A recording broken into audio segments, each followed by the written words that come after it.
Hi, I am Jules Julien. I live here in Amsterdam.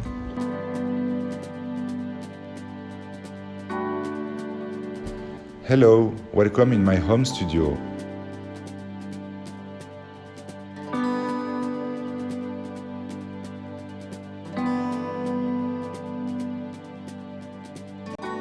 We are along a canal. Many boats pass by the window. It feels like if we were living on a boat too.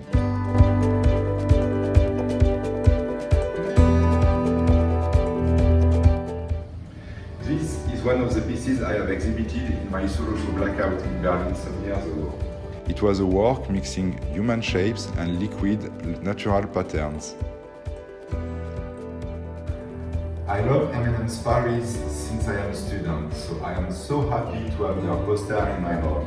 They inspire me every day.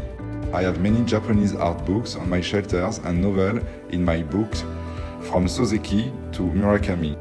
I work in my living room, spending almost all my time in front of this computer. And this is Avril. We found her in a shelter in Amsterdam, and we are very happy to share her life. She is very picky and noisy, but what to do now? We are both in love with her.